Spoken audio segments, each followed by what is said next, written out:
Bismillahirrahmanirrahim. Assalamu alaykum, hörmətli görürmənlər. İstiqlal gündəlik xəbərlərini görüşünlərini qarşılamız. Mən Abdullah Yalqın. Proqramımızda vətənimiz Şərq Türkistan və dünya gün tərtibidəki ən mühim xəbərlərini huzurunuzda sunumuz. Qənəmsizdə qıtanlar ekranımızda olsun. Xitay Myunxen bexatarlik yığınında Şərq Türkistan məsələsiga duch keldi.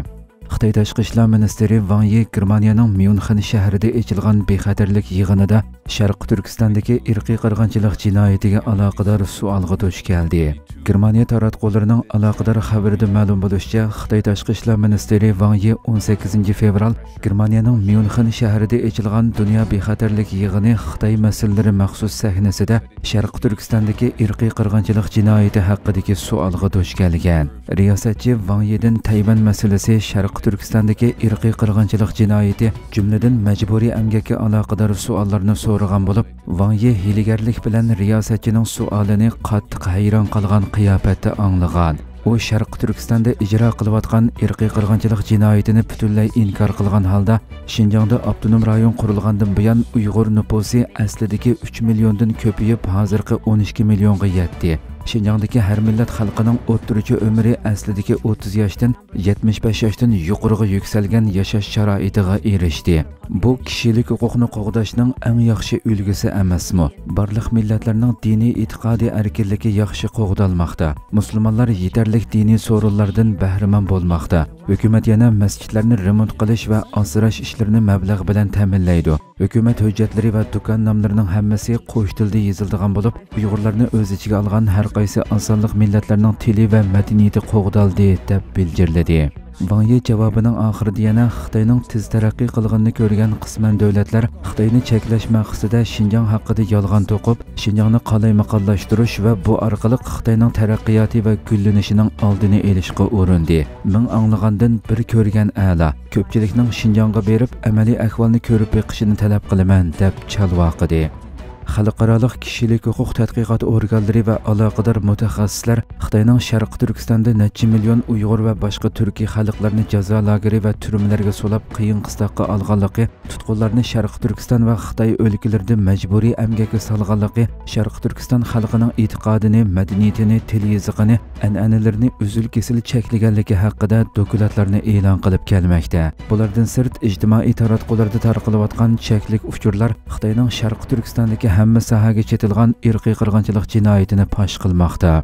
Kuzatuvchilar Xitoyning Sharq Turkistonda ijro qilayotgan irqiy qirg'inchilik jinoyatini yoshirish uchun bir necha yildan beri g'oyat zo'r summada mablag' selib, Sharq Turkistonning har qaysi joylarida sayohat rayonlarini ta'sis qilganligini, sayohatchilarning faqatli Xitoy maxsus ta'sis qilgan rayonda harakat qila oladiganligini, ko'z bo'yaydigan yolg'on sahnalar tayyor bo'lg'achqa, Xitoy amaldori Wang Yi chet elliklarni xotirjam holda Sharq Turkistonni ziyorat qilishga chaqirganligini, amaliyotda Xitoy rejimining yillardan buyon Turkiyani o'z ichiga olgan nurg'un davlat va xalqaro muxbirlarning Sharq Turkistonni mustaqil ziyorat qilishiga har xil bahonalarni ko'rsatib ruxsat qilmay kelganligini, ziyorat qilganlarning qattiq kontrollik ichida ziyorat qilganligini bildirishmoqda.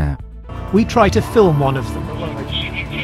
But once again, while trying to get to the truth, we're asked to leave.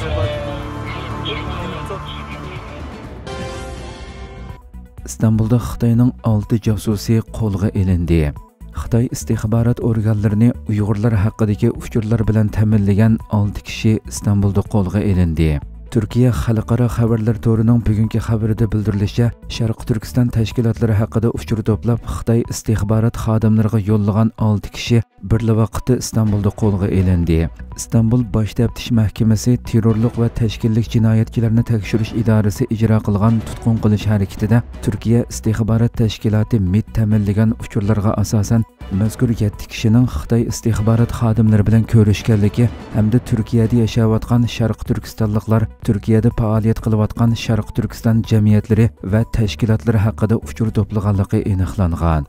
Bildirilishicha, Uyg'urlar haqida to'plagan uchur va hujjatlarni Xitoy istixborot xodimlariga yo'llaganligi aniqlangan 7 kishiga qarata Turkiya taftish mahkamasi qo'lga olish buyrug'i chiqargan. Bugun atigan bir vaqtda İstanbulda ijro qilingan qo'lga olish harakatida 7 kishining 6si tutilgan bo'lib, qolgan bir kishini izlash davom qilmoqda ekan.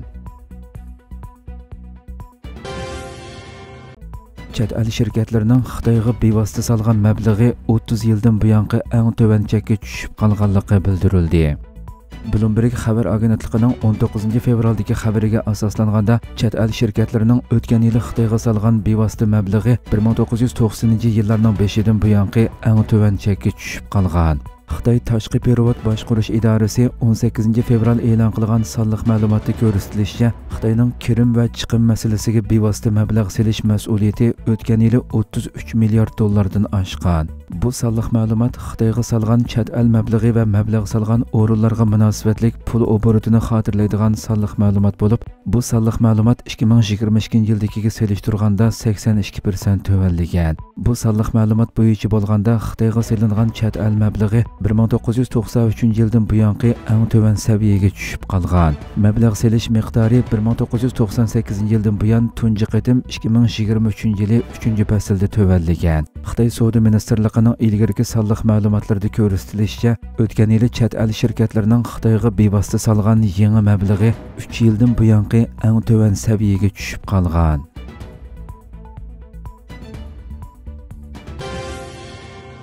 Yevropa TikTokni tekshirishni boshladi. Yevropa Ittifoqi komiteti Xitoyning ijtimoiy taratquv supasi TikTok ustidan raqamli xizmatlar qonuniga xiloflik qilgan-qilmaganligini aniqlash maqsadida rasmiy tekshirish boshladi.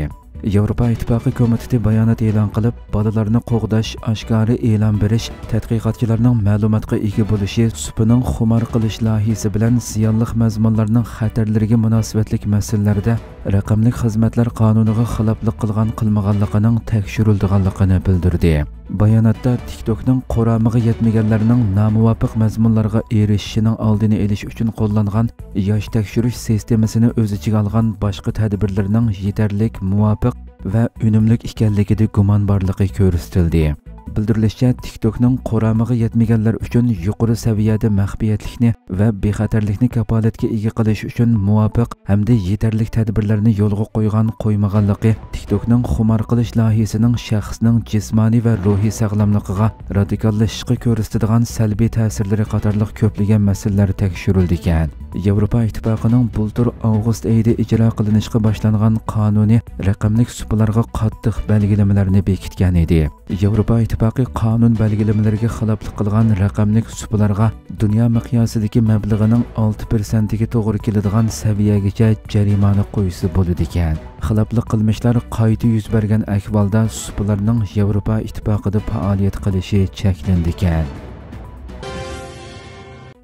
Qirg'iziston-Tojikiston chegara suhbati davomlashmoqda. Qirg'iziston bilan Tojikiston dadalashliq chegaralarining 1,1 kilometrlik qismi haqida fikr birligi hosil qildi. Turkiya ovozi radiosi xabarida qayd qilinishicha, Tojikiston Davlat xavfsizlik komiteti Qirg'iziston bilan dadalashliq chegaralarining bir qismi ustida fikr birligi hosil qilinganligi to'g'risida bayonot e'lon qilgan. Bayonotda Tojikistonning shimoliga joylashgan So'g'di viloyatiga qarashli Bo'stonda ikki davlatning tekshirish guruhining yig'in o'tkazganligi bildirilgan va shundaqla ikki davlat guruhlarining chegaraning 1,1 kilometrlik qismi to'g'risida fikr birligi hosil qilib, aloqador kelishimning tuzilganligi qayd qilingan. Bayonot yana taraflarning Qirg'izistonda o'tkaziladigan kelar qatimliq yig'inda ikki davlat o'rtasidagi dadalashliq chegaraning boshqa qismlariga munosabatli xizmatlarning davomlashadiganligi eskartilgan. Qirg'iziston bilan Tojikiston o'rtasidagi 972 kilometrlik chegaraning taxminan 90% ga to'g'ri keladigan 889,45 kilometrlik qismi ustida fikr birligi hosil qilingan edi. Tojikiston bilan Qirg'iziston o'rtasida chegara dadalashlari sababidan pat-pat jiddiychiliklar va to'qinishlar yuz bermoqda. Ikki davlat o'rtasida 2022-yili 14 fevral yuz bergan voqealarda ikki tarafdan o'nlagan kishi hayotidan ayrilgan edi. Hamas asir almashtirish uchun 3 shart qo'ydi. Hamas Isroiliya bilan asir almashtirish uchun 3 shart borligini o'tirg'a qo'yib bayonot e'lon qildi. Türkiye Ovozi Radiosu'nun bu vaqtdagi xabarida qayd qilinishicha, Hamas siyosiy byurosi a'zosi Halil Al-Hayya Telegram hisobida bayonot e'lon qilib, urush to'xtamay turib Hamasning asir almashtirish kelishimini qabul qilmaydiganligini bildirgan. U Isroiliya bilan asir almashtirish uchun Tel Aviv hukumatining G'azzaga qilayotgan hujumini to'xtatishi, G'azzaga insonparvarlik yordamlarining yetkazilishiga kafolatlik qilishi va turmalardagi falastinlik mahbuslarni qo'yib berishini shart qilgan. U yana Isroiliya hozirgacha yetarlik yordamlarning yetkazilishiga doktorxonalarning, navoiyxonalarning va ul aslahalarining remont qilinishi to'g'risida hech qanday kafolat bermadi. Chedirlarda turishga aniq ruxsat qilmadi. Undaqda biz qaysi masalalarda kelishim tuzamiz? Isroiliya Hamasning talablarining ig'ir ekanligini ilgari surib yoki boshqa gaplarni qilib haqiqatni yoshirishga tirishyotidi degan. Isroiliya hukumati bilan Hamas o'rtasida yangi asir almashtirish kelishimi bo'yicha Misr poytaxti Qohirada 13 fevral yig'in o'tkazilgan bo'lib, Amerika, Qatar va Misr vakillari qatnashgan edi. Isroiliya bo'lsa vakil avatishni rad qilib, yig'indan hech qanday natija chiqmagan edi.